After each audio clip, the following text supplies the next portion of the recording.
आऊज़ुबिल्लाहि मिनश्शैतानिर्रजीम बिस्मिल्लाहिर्रहमानिर्रहीम रब्बी शरह ली सदरी व यस्सिर ली अमरी वहलुल उक़दतम मिन लिसानी यफ़क़हू क़ौली रब्बी ज़िदनी इल्मा अल्लाहुम्मा फ़क़्हिना फ़िद्दीन अल्लाहुम्मा सल्लि व सल्लिम अला नबिय्यिना मुहम्मद सल्लल्लाहु अलैहि वसल्लम। अस्सलामु अलैकुम व रहमतुल्लाहि व बरकातुहू।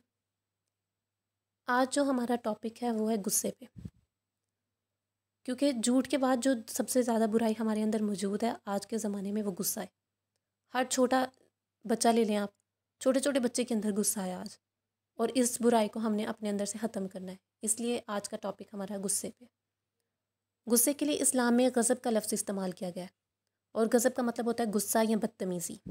कुरान पाक में बहुत से आयात हम देखते हैं तो उसमें अल्लाह ताला ने हमें गुस्से से मना फरमाया, और कुरान पाक में 22 दफ़ा ऐसी आयात नाजिल हुई हैं जिसमें गुस्से के बारे में मना किया गया है। अब हम देखते हैं कि आयात और अहादीस की रोशनी में हमें गुस्से के बारे में अल्लाह ताला ने और उसके रसूल ने क्या बताया। आयात में आ जाता है, सूरत शूरा की आयत नंबर 37 है, वल्लज़ीना यख्तबूना कबाइर इस्मी वल फ़वाहिश व इज़ा मा ग़ज़िबा हम यग़फ़िरून। यानी इसका तर्जुमा है, और कबीरा गुनाहों से और बेहयाइयों से बचते हैं और गुस्से के वक्त भी माफ़ कर देते हैं। ये यहाँ पे अहले ईमान का ज़िक्र हो रहा है, जो मोमिनीन है उनका ज़िक्र हो रहा है और उनकी तारीफ़ की जा रही है। इन शॉर्ट वर्ड्स के उनकी तारीफ़ की जा रही है कि वो कबीरा गुनाहों से भी बचते हैं, बेहयाइयों से भी बचते हैं, और गुस्से के वक्त जो है वो माफ़ कर देते हैं। एक और आयत है, इन्नल लज़ीना युनफ़िक़ूना फ़िस्सारा वज़र्रा वल काज़िमीना वल गैज़ा वल आफ़ीना अलन नास वल्लाहु युहिब्बुल मुहसिनीन। कि जो लोग आसानी में और सख्ती के मौके पर भी अल्लाह के रास्ते में खर्च करते हैं और गुस्सा आने पर भी उस पर काबू रखते हैं और लोगों से दरगुजर करने वाले हैं, अल्लाह ताला इन नेकोकारों से भी मोहब्बत जो है बहुत ज़्यादा मोहब्बत करता है। इस आयत का शान नुज़ूल बेसिकली बताया जाता है। उलमा इसके बारे में कहते हैं कि ये आयत तब नाजिल हुई थी जब हज़रत अबू बकर रज़ी अल्लाह तआला अन्हु ने जब अल्लाह ताला की राह में सारा माल खर्च कर दिया था। जब नबी पाक सल्लल्लाहु अलैहि वसल्लम ने लोगों से फरमाया था कि कौन है कि अल्लाह की राह में तजारत करे, तो हज़रत अबू बकर अपने घर का सारा माल ले आए थे, तो अल्लाह की राह में उसे पेश कर दिया। तो तब ये आयत नाजिल हुई थी कि वो अपना माल अल्लाह की राह में सख्ती हो या आसानी उनने सारा खर्च कर दिया था। तो लोगों ने इस पर उनको बड़ी मलामत की और बड़ा अफसोस किया कि आपने अबू बकर सारा माल अल्लाह की राह में खर्च कर दिया, कुछ तो अपने बीवी बच्चों के लिए छोड़ आते। तो इस पर हज़रत अबू बकर रज़ी अल्लाह तआला अन्हु को गुस्सा तो आया था, लेकिन उन्होंने उस वक्त उस पर काबू रखा। तो फिर अल्लाह ताला ने ये आयत नाजिल की कि अल्लाह ताला ऐसे लोगों से मोहब्बत करता है। और अहादीस में आता है कि नबी पाक सल्लल्लाहु अलैहि वसल्लम ने फरमाया, मा गाज़िबा अहदुन इला अशफ़ा अला जहन्नम। जो शख्स गुस्सा करता है वो जहन्नम के किनारे पर जा पहुँचता है। एक मरतबा हज़रत सैयदना अबू हुरैरा रज़ी अल्लाह तआला अन्हु से रवायत है कि एक दफ़ा आप सल्लल्लाहु अलैहि वसल्लम की खिदमत में एक शख्स हाजिर हुआ और फरमाया कि या रसूल अल्लाह, मुझे कोई ऐसा मुख्तसर सा अमल बताएं जो मैं करूं और मुझे दुनिया में भी उससे सुकून मिले और आखिरत में भी। तो आप सल्लल्लाहु अलैहि वसल्लम ने फरमाया, ला तग़ज़ब, कि तू गुस्सा ना किया कर। फिर उसने एक सवाल दोहराया, यही सवाल बार बार दोहराया, तो बार बार उसे यही जवाब दिया कि तू गुस्सा ना किया कर, क्योंकि गुस्सा जो है वो इंसान के माइंड को बिल्कुल ही मफलूज करके रख देता है। उसे नहीं समझ आ रही होती उस टाइम कि मैंने क्या बोल दिया और मुझे क्या बोलना चाहिए था। फिर इसके बारे में एक मैंने वाक़या पढ़ा था हज़रत इमाम ज़ैनुल आबिदीन का, कि हज़रत इमाम ज़ैनुल आबिदीन की बांदी थी तो वो उनको वज़ू करवा रही थी। हज़रत इमाम ज़ैनुल आबिदीन ने जब वो वज़ू करवा रही है तो उसके हाथ से बर्तन गिर गया। ना सिर्फ उनके कपड़े गीले हो गए बल्कि उनको चोट भी लगी उस बर्तन गिरने से। तो उनने बांदी की तरफ जब आँख उठाकर देखा तो कुरान का ये हिस्सा पढ़ दिया, वल काज़िमीना गैज़ा। मुत्तकी लोग वो होते हैं जो गुस्से को पी जाते हैं। तो ये आयत जब उनकी बांदी ने सुनी तो उसने अगला हिस्सा भी इसका पढ़ दिया, वल आफ़ीना इलन नास, कि आप दरगुजर करने वाले हैं और अल्लाह ताला आपको इससे दरगुजर करे। तो फिर उसने आखिरी जो आयत का आखिरी हिस्सा था वो भी पढ़ा, वल्लाहु युहिब्बुल मुहसिनीन, के बेशक अल्लाह ताला मुहसिनीन से मोहब्बत करता है, माफ़ करने वालों से मोहब्बत करता है। तो देखिए आज हम किस कदर गुस्से में डूब जाते हैं। हमारे कोई मुलाजिम है, हमारे घर में कोई काम कर रहे हैं, कोई लड़की है, औरत है या कोई मर्द है, कोई भी, तो हम उन्हें उल्टा गालियाँ देना शुरू कर देते हैं। ये तुमने क्या किया, हमारी इतनी कीमती चीज़ तुमने ख़राब कर दी। गुस्से पे कंट्रोल रखें। आप सल्लल्लाहु अलैहि वसल्लम ने फरमाया ना कि तुम में से ताकतवर या पहलवान वो नहीं है जो किसी को बिछाड़ दे, बल्कि वो है जो गुस्से में अपने आप पर काबू रखे। गुस्से को काबू करने के बारे में भी है। इसमें जो हम इंग्लिश में इसके लिए टर्म इस्तेमाल करते हैं वो होता है एंगर मैनेजमेंट।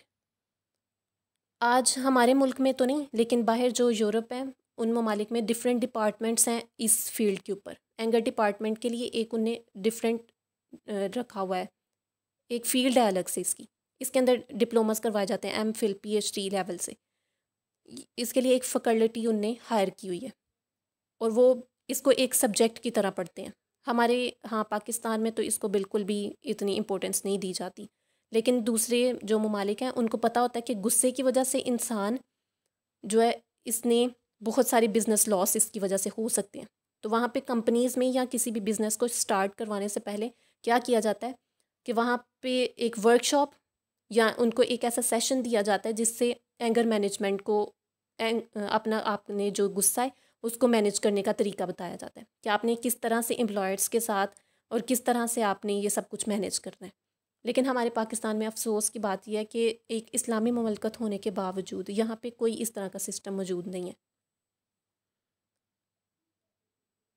अब साइकोलॉजी के मुताबिक देखते हैं तो साइकोलॉजी के मुताबिक 90 सेकेंड सिर्फ लगते हैं इंसान के गुस्से को कम होने में। गुस्सा ख़त्म नहीं होता लेकिन कम हो जाता है। 90 सेकेंड्स सिर्फ और सिर्फ लगते हैं एक इंसान को गुस्से से नॉर्मल होने में। और आज हम देखते हैं कि बहुत ज़्यादा मेंटली डिसऑर्डर्स जो हो रही हैं, बड़ी बड़ी बीमारियां, इंसान दिमागी तौर पर स्ट्रेस का शिकार है, इंसान को फिज़िकली मेंटली एक सुकून बिल्कुल नहीं है। तो यूनिवर्सिटी ऑफ पेंसिल्वेनिया में एक रिसर्च हुई है जिसके मुताबिक उन्होंने ये लोगों के सामने रखा है कि 94% ऐसे लोग हैं, 94% मेंटली डिस्टर्ब है जस्ट बिकॉज ऑफ एंगर।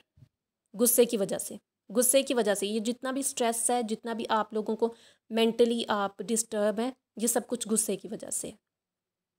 और गुस्सा जो है वो हमारी उम्र को भी कम कर देता है। साइकोलॉजी इसके मुताबिक कहती है कि वो हमारी उम्र को भी कम करता है। Stress and anger is very tightly linked to general health. जो स्ट्रेस है और गुस्सा है वो हमारी जो मेंटली हेल्थ है या हमारी जनरल हेल्थ है उसको बहुत ज़्यादा डिस्ट्रॉय कर देता है। If you are stressed and anger you will shorten your life. आप अगर स्ट्रेस में हैं, आप गुस्से में हैं, तो आप अपनी ही ज़िंदगी को कम करें, इससे किसी का नुकसान नहीं है। उसके बाद हमने देखना है कि गुस्से के दर्जात क्या क्या हैं।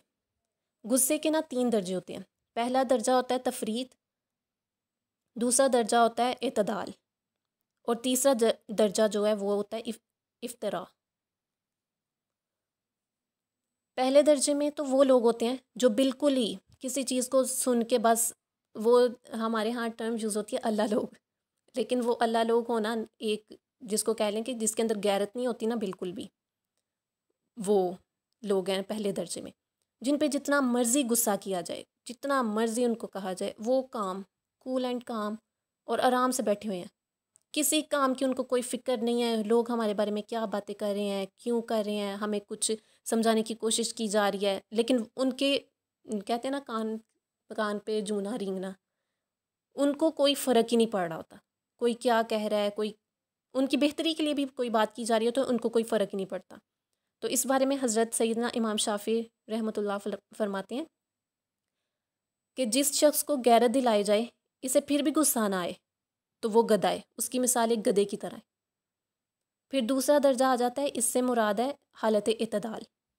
ये वो वस्फ़ है जिसमें अल्लाह ताला जो है वो अपने सहाबा कराम की तारीफ़ फरमाते हैं, यानी कि जो सहाबा का रहने का तरीका था, ये वो वाला ज़िक्र किया जा रहा है जिसमें इतदाल हो।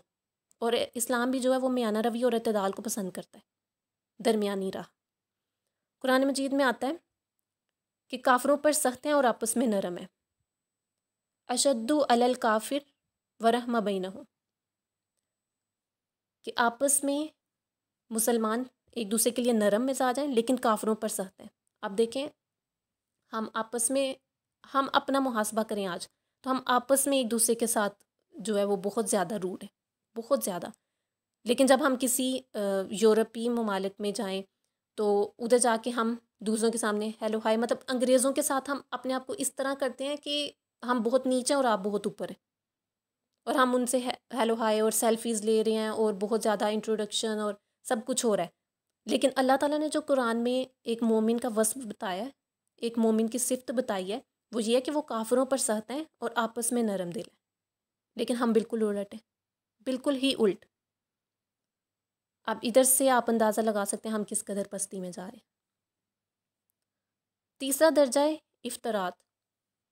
ये वो बंदा होता है जो हद से निकल जाता है, जिस पे इस कदर गुस्सा गालिब आ जाता है कि वो नहीं देखता कि दीन में क्या गुस्से के बारे में कहा गया है, इत्तदाल इख्तियार करना है। नहीं, बस गुस्से में बेदरीग आपने गालियाँ देना शुरू, गालियाँ, मार, हत्ता कि आप सिर्फ ज़ुबानी नहीं जिस्मानी अज़ा भी दे रहे होते हैं लोगों को। तो ये गुस्से की थर्ड टाइप है। 3 तरह की स्टेजेस होती हैं गुस्से की।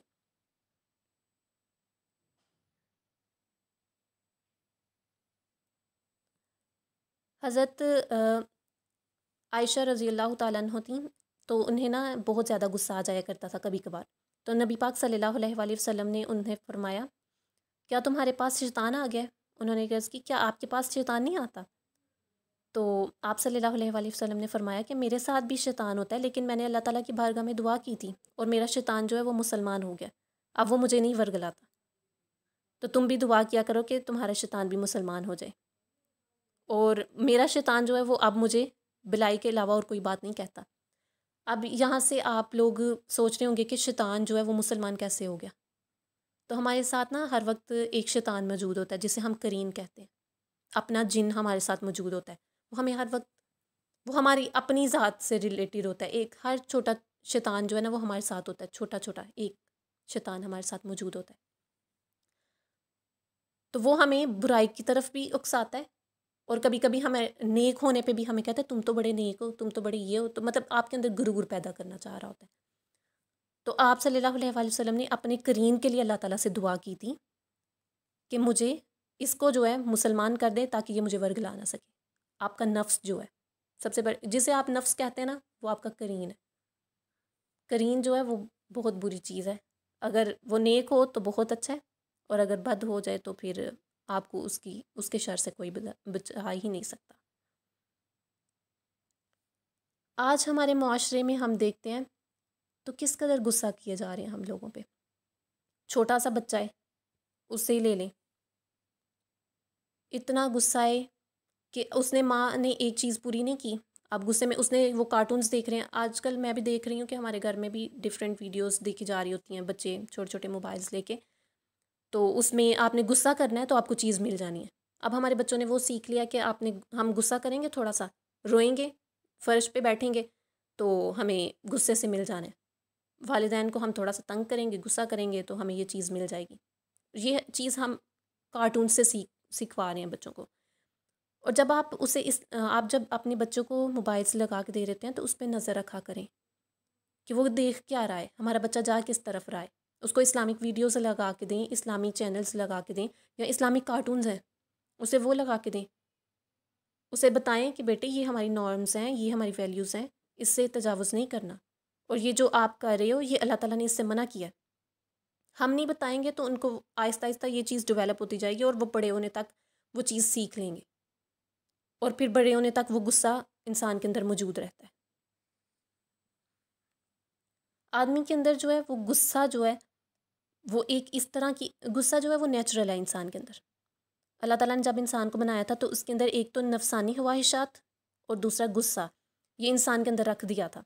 लेकिन किस तरह इत्तेदाल पैदा करना है साथ साथ ये भी बता दिया। उसके अंदर आपने मियाना रवि किस तरह इख्तियार करनी है। गुस्सा आ जाता है, बाज़ दफ़ा बहुत ज़्यादा गुस्सा आ जाता है। हमारे नबी को भी बहुत सारे मकामात पर गुस्सा आया, लेकिन उन्होंने अपने नफ्स को कंट्रोल किया, अपने गुस्से को कंट्रोल किया। लेकिन हमें गुस्से को कंट्रोल ही नहीं करना आ रहा आजकल।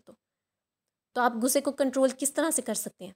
सबसे पहले तो इसके बारे में एक हदीस भी है ना, कि आप जब आपको गुस्सा आ रहा है, आप खड़े हैं तो बैठ जाएँ, आप बैठे हैं तो लेट जाएँ, लेटे हैं तो उठ के खड़े हो जाएँ या पानी पिएँ।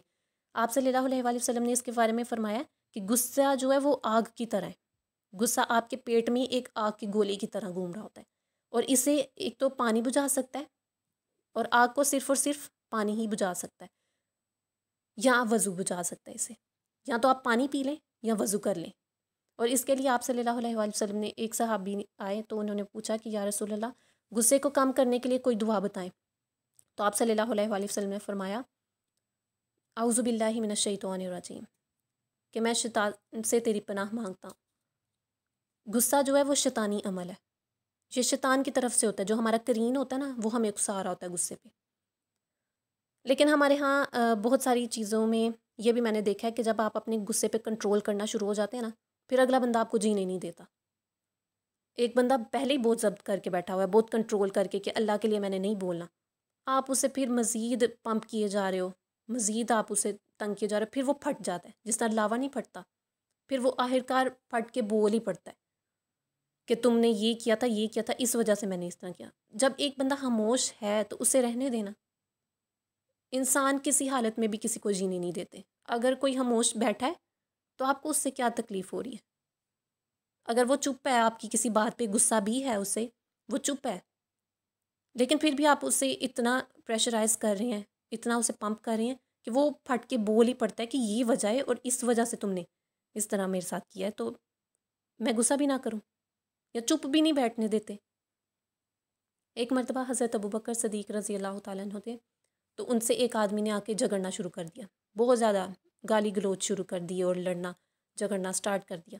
वो खामोश रहे, चुप रहे, खड़े। लेकिन जब उनका ज़ब्त जवाब दे गया, एक लिमिट होती है ज़ब्त की भी। इंसान बहुत ही, जैसे कह लें कि उसके अंदर पोटेंशियल इतना ज़्यादा नहीं होता कि वो बिल्कुल ही अल्लाह अल्लाह करना शुरू हो जाए और बिल्कुल ही ज़ब्त कर ले। फीलिंग्स होती हैं और इंसान हो जाता है। कभी कभार इंसान से नहीं कंट्रोल होता, आउट ऑफ कंट्रोल हो जाता है।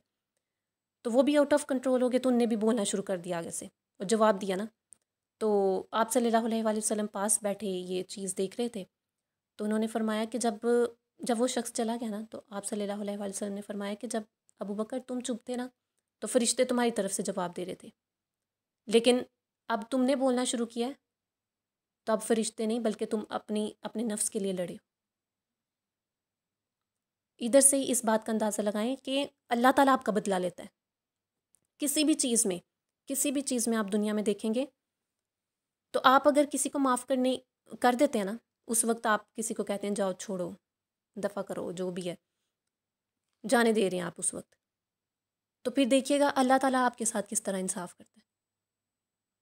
जब इंसान अपने मामला, तमाम तर मामला अल्लाह ताला पे छोड़ देता ना, फिर वो अपने तरीके से जिस तरह हैंडल करता है ना, हमसे फिर भी कहीं ना कहीं कमी रह जाती है बदला लेने में। लेकिन जब अल्लाह ताला बदला लेता ना, तो वो नाइंसाफ़ी नहीं करता, वो फिर बराबर बदला लेता है। और फिर अल्लाह ताला ऐसी रस्सी पकड़ता है, ऐसे आपको दबोचता है उस जगह से जहाँ से आपको गुमान भी नहीं होता। आप दुनिया में बड़ी ऐश कर रहे हैं, ऐशो इशरत से रह रहे हैं, किसी एक इंसान को आपने उसका दिल दुखा दिया, उसके दिल में एक वो, आपने उसको इतना हर्ट कर दिया कि वो बेचारा रात को सो नहीं पा रहा। वो हर जगह पे ये सोच रहा है कि उसने मेरे साथ ऐसा बिहेव क्यों किया, उसने मुझ पे गुस्सा क्यों किया, वो क्यों इस तरह मेरे साथ करता है, जबकि मैं तो बहुत ज़्यादा प्यार से और नाइसली बात करती हूँ या करता हूँ। और उस इंसान ने आगे से ये सिला दिया, तो फिर देखिएगा अल्लाह ताला ने आपको कितना अजर देना इसका। क्योंकि अल्लाह ताला फरमाते हैं इन्ना अल्लाह मअस साबिरीन, बेशक अल्लाह ताला साबिरीन के साथ, सब्र करने वालों के साथ है। तो आज का जो हमारा टॉपिक था वो गुस्से पे था, तो लिहाजा आज से हमने कोशिश करनी है कि हम गुस्से पर काबू रखेंगे। कुछ भी हो जाए, हमने गुस्सा नहीं करना। गुस्सा आ जाता है, लेकिन गुस्सा हम बिल्कुल ख़त्म नहीं कर सकते अपने अंदर से। ये नेचुरल है इंसान के अंदर, ये शुरू से है और रहेगा भी। लेकिन हम इसे कम करने की कोशिश कर सकते हैं, दबा सकते हैं इसे। हमारे पेरेंट्स हैं, हम पे वो थोड़ा गुस्सा कर लेते हैं तो उनका हक़ है, क्योंकि उनने हमें पैदा किया है, इस दुनिया में लेके आया हमें, उनका हक़ सबसे पहले बनता है। वो अगर गुस्सा कर लेते हैं, आपके टीचर आप पे गुस्सा कर रही हैं, आप उससे चुप करके सुन लेते हो, बाद में बाहर आके आप उसे जितना मर्ज़ी बुरा भला कह लें, उसका क्या जाना है। ठीक इसी तरह पेरेंट्स हैं, लेकिन आप पेरेंट्स को आगे से 100 जवाब देते हैं। वो गुस्सा कर रही हैं, अगर आपकी वालिदाएँ आपके वालिद हैं, वो गुस्सा कर रहे हैं तो आप आगे से जवाब दे के तो फ़ौरन से ठप से दरवाज़ा मारा और अंदर। ये बदतमीज़ी है, ये भी नहीं करना। पेरेंट्स का आप पे हक है, वो अगर गुस्सा कर रहे हैं तो किसी जायज़ बात भी कर रहे होंगे। आप देखें तो सही उसके पीछे सिचुएशंस क्या हैं। बाज़ दफ़ा गुस्सा औलाद की तरबियत के लिए आपको गुस्सा भी करना पड़ता है बाज़ दफ़ा, लेकिन ज़्यादा गुस्सा भी ओवर पोजेशन या ओवर पोजेसिव हो जाना किसी चीज़ के लिए, या आप हर वक्त गुस्सा ही करते रहो और बच्चों को कभी आपने प्यार से नहीं समझाया, आप गुस्सा ही करते जा रहे हो, तो उसने आपसे क्या सीखना है। नेक्स्ट वो भी अपने बच्चों के साथ गुस्सा ही करेगा, जो उसे मिल रहा है उसने वही करना है। तो अपने बच्चों के साथ ज़रा प्यार और मोहब्बत से भी पेश आया करें, उनको भी मौका दें अपने साथ प्यार और मोहब्बत का इजहार करने का, और ख़ुद भी किया करें। और ख़ास तौर पे हमारी जनरेशन में जो माएँ हैं ना आज की, वो स्मार्टफोन्स लिए हैं, साइड पे बैठ गई हैं। अब बच्चा फ़ोन यूज़ कर रहा है तो उस पे आप गुस्सा करना शुरू हो गई। वो आपको देख के कर रहा है, आपने जो करना है वो उसने करना है। मैं एक आर्टिकल पढ़ी थी तो उसमें था कि एक वालिदा थी, तो वो बैठी हुई हैं, ट्रेन में सफ़र कर रही थी। ट्रेन में सफ़र कर रही हैं तो साथ उनका बच्चा बैठा हुआ है, सामने एक शख्स बैठा हुआ है उसी ट्रेन में। तो वो औरत बुक पढ़ रही है, साथ उसका बच्चा बैठा हुआ है, वो भी बुक पढ़ रहा था। तो उस आदमी ने जाके ना बड़े इस्तफसार से पूछा कि आजकल तो स्मार्टफ़ोन का दौर है, तो आप ये किस तरह, मतलब आपका बच्चा बुक पढ़ रहा है, आप भी रीडिंग कर रही हैं। तो उनने बड़ा अच्छा जवाब दिया कि जो मैं करूँगी वो देख के मेरे बेटे ने वो करना है। जिस दिन से ये पैदा हुआ है मैंने स्मार्टफ़ोन यूज़ नहीं किया, इसलिए क्योंकि मैं चाहती हूँ कि मेरा बेटा बुक रीडिंग करे। जो आपने करना है वो आपके बच्चों ने करना है। आप स्मार्टफ़ोन लेके साइड पे बैठी हुई हैं, कोई मेहमान आ गए हैं, कोई भी आपके घर पे, मैं अपने घर की भी बात करूँ तो इसी तरह होता है। कोई मेहमान आ गया, आप साइड पे लेके मोबाइल लेके बैठ गई हैं, वालिदा की बात कर रही हूँ मैं, तो वो साइड पे लेके मोबाइल बैठ गई हैं। अब वो स्क्रॉल कर रही हैं, इंस्टाग्राम हो गया, यूट्यूब, कुछ भी। और दूसरी तरफ आपका बच्चा अगर लेके मोबाइल बैठ जाता है तो आप उसको कहती हैं जाके काम करो। कैसे? खुद आप कर नहीं रही, आप खुद अमल करके बताएंगी तो बच्चा करेगा ना, फिर आप उल्टा गुस्सा करना शुरू हो जाती हैं। तो खुद के अंदर पहले ये चीज़ें, जो आज हमारे ग्रुप में, हमारी ऑर्गेनाइजेशन में, या जितनी भी स्टूडेंट्स सुन रही हैं जो शादीशुदा हैं, जिनके बच्चे हैं, उनको मैं यही कहना चाहूँगी कि आप अपने अंदर वो चीज़ पहले डेवलप करें, बाद में अपने बच्चों में वो देखने की कोशिश कीजिएगा। अपने अंदर आप बेहतरी पैदा करेंगी। आप नमाज़ पढ़ रही हैं ना, साथ ऑटोमेटिकली आपका बच्चा आके नमाज के लिए जाए नमाज़ बिछाएगा और वो पढ़ेगा। आप किचन में काम कर रही होंगी, आपकी छोटी बच्ची है, तो वो आके आपको कहेगी कि मम्मा मैं आपके साथ हेल्प करूँ, क्योंकि वो आपको काम करते हुए देख रही है सारा दिन। आपने खुद ही नहीं करना, आपने वो चीज़ बिल्कुल ही, अपनी नॉर्म्स, अपनी वैल्यूज़ बिल्कुल ही ख़त्म कर दी हुई हैं, तो फिर कैसे एक्सपेक्ट करते हैं कि आपके बच्चों में वो चीज़ हो। तो आज से हमने सबने कोशिश करनी है, मैं खुद को भी कहूँगी, मैं पहले भी कह चुकी हूँ, मैं कोई आलिमा नहीं हूँ, कोई मुहद्दिस नहीं हूँ, कोई फ़कीह नहीं हूँ, मैं भी लर्नर हूँ और आप भी। तो मैं भी यही कोशिश करूँगी और आप भी यही कोशिश कीजिएगा कि गुस्से पर काबू रखें। अपने गुस्से पर जो है, वो वक्ती तौर पे जो गुस्से पर काबू कर लेता है ना, वो हमेशा सुरखरू होता है इस दुनिया में। और जो गुस्सा करके बाद में सॉरी वाला एलिमेंट एक इंसान में, ये अंग्रेज़ों ने बहुत अच्छा वर्ड बना दिया, सॉरी। ये 5 लफ्ज़ मिल के क्या किसी के दिल को जोड़ सकते हैं, जिसको आप गुस्से में इतना बुरा भला कह चुके हैं, इतना ज़्यादा आप उसे हर्ट कर चुके हैं। क्या ये 5 लफ्ज़ मिल के उसके वो दिल को ठीक कर सकते हैं? आप एक गिलास पकड़ें, उसे ज़मीन पे मारें, उसको उठाएं और उसे जोड़ें, वो वैसा जुड़ता है? बिल्कुल भी नहीं। तो इसी तरह इंसानों के दिलों को भी तोड़ने से ज़रा बाज रहिए, क्योंकि अल्लाह ताला ने इसका भी आपसे सवाल पूछना है, इसका भी आपको जवाब देना पड़ना है। और जब तक बंदे ने माफ़ नहीं कर देना, अल्लाह ताला ने कभी माफ़ नहीं करना। और उस दिन तो वैसे ही सब नफसी नफसी कर रहे होंगे। हमारे अम्बिया, हज़रत शीस, हज़रत इब्राहीम, हज़रत लूत, हज़रत ईसा, हज़रत मूसा, हज़रत इब्राहीम, हज़रत इस्माइल, हज़रत इसहाक, हज़रत यहया, जितने भी अम्बिया गुज़रे, सब नफसी नफसी कर रहे होंगे। उस दिन अंबिया भी नफसी नफसी कर रहे होंगे, तो अपना तो हाल आप रहने ही दें। हमारा अपना हाल यही होगा, लेकिन उसमें एक आवाज़ आएगी, या उम्मती उम्मती, और वो हमारी नबी की आवाज़ होगी, जो हमसे इतना प्यार करते हैं। हमारे नबी इतना प्यार करते हैं कि उनके नज़ा का वक्त था और फरिश्ता आ गया था, तो तब भी वो ज़ुबान पर यही दुआ जारी थी, रब्बी हबली उम्मती, रब्बी हबली उम्मती, मेरी उम्मत को बख्श देना, मेरी उम्मत को बख्श देना। और हम उनके लिए क्या करें? हम गुस्से पे कंट्रोल नहीं कर सकते, हम झूठ पे कंट्रोल नहीं कर सकते, हम अपनी नीयतें साफ़ नहीं कर सकते, तो कहाँ जा रहे हैं हम? अपना आज से मुहासबा कीजिएगा कि जितने हमारे नबी ने हमारे लिए जितनी कुर्बानियाँ दी हैं, क्या हम होते उनकी जगह पे तो हम दे सकते थे? या हम उनकी पैरवी भी कर रहे हैं? थोड़ा सा अमल भी कर रहे हैं हम अपनी ज़िंदगियों में? बिल्कुल भी नहीं। आज अमल की बात मैं क्या करूँ, कोई तो बात ही नहीं करना चाहता इस बारे में। अमल तो बहुत दूर की बात है, कोई बात ही नहीं करता। आपने अपने बच्चों को स्मार्टफोन्स ले दिए, उनको डॉक्टर बना लिया, इंजीनियर बना लिया, दुनियावी कामों में लगा दिया उनको। कुरान की तालीम कोई नहीं, ना आप इस्लाम के बारे में उनको वाक़यात बता रही हैं, ना आप उनको बता रही हैं कि किस तरह से आगे जाके आपने सवालात के जवाब देने हैं।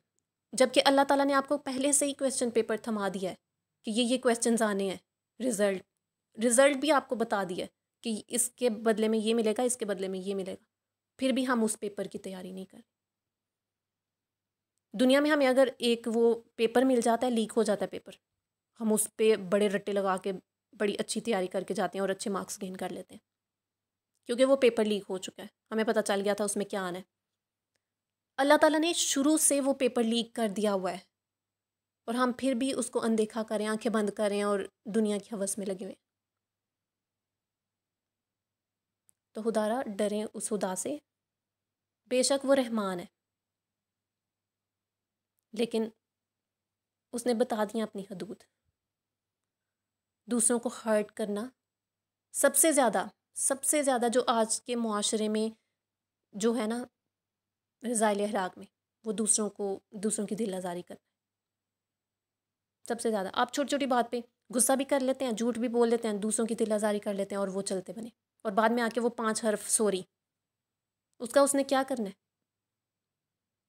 पहले बोलने से पहले सोचा करें कि इससे किसी की दिल आज़ारी तो नहीं हो रही। मोमिन वो है जो बोलने से पहले सोचता है, तो सोच समझ के बोला करें। मैं उम्मीद करती हूँ कि आज इस लेक्चर पे आप गुस्से को कम करने की कोशिश करेंगे, और अपने बच्चों के अंदर भी ये आदत डेवलप करेंगे, और आपके इर्द गिर्द जितने भी लोग हैं उनको भी यही तलकीन करेंगे कि गुस्सा नहीं करो, ठीक है? और अपने बच्चों को कुरान और इस्लाम की तालीम ज़रूर दें, ये फ़र्ज़ ऐन है। फ़र्ज़ कफ़ाया तो आप पूरे कर रही हैं, डॉक्टर बना रही हैं, इंजीनियर बना रही हैं, सब कुछ बन रहे हैं बच्चे, लेकिन जो आपका बुनियादी फ़र्ज़ है वो पूरा करें, उसे कुरान और ये इस्लाम की तालीम ज़रूर दें। उसको बताएं कि हमारा इस्लाम क्या कहता है इस बारे में। आप जितनी भी फील्ड्स देखती हैं, साइकोलॉजी है वो भी इस्लाम से निकले, तिब है वो भी इस्लाम से निकली, टीचिंग है वो भी इस्लाम से निकली। सबसे पहले सर्जन हज़रत जिब्राइल, साइकोलॉजी में ले लेती हैं आप तो आप सल्लल्लाहु अलैहि वसल्लम ने हर एक्सपेक्ट से बता दिया। और तिब ले लेती हैं आप तो वो भी हमारे नबी ने सबसे पहले बताई थी। टीचिंग ले लेती हैं तो वो भी प्रोफेशन सबसे पहले हमारे नबी का था। ये सारा सारा कुछ मिल जाएगा अगर आप इस्लाम को पकड़ लें। तो इस्लाम को पकड़ने की कोशिश करें, इस्लाम के पीछे चलने की कोशिश करें, दुनिया को छोड़ दें, और अपने अंदर गुस्सा जो है वो प्लीज़, रिक्वेस्ट, बहुत ज़्यादा रिक्वेस्ट मेरी आप सबसे, कि गुस्से में अपने आप पर कंट्रोल रखा करें, अपनी ज़ुबान पर काबू रखें, क्योंकि ज़ुबान से निकला हुआ एक हर्फ आपको जन्नत और जहन्नम दोनों में से किसी की तरफ भी लेके जा सकता है, ठीक है? तो आज से हम सब ने कोशिश करनी है कि हम गुस्सा कम करेंगे, झूठ भी नहीं बोलेंगे, और अपनी नीयतें साफ़ करेंगे। मुझे अपनी दुआओं में याद रखिएगा। जज़ाकुमुल्लाहु खैरन कसीरा फ़िद दुनिया वल आखिरा। अल्लाह हाफ़िज़।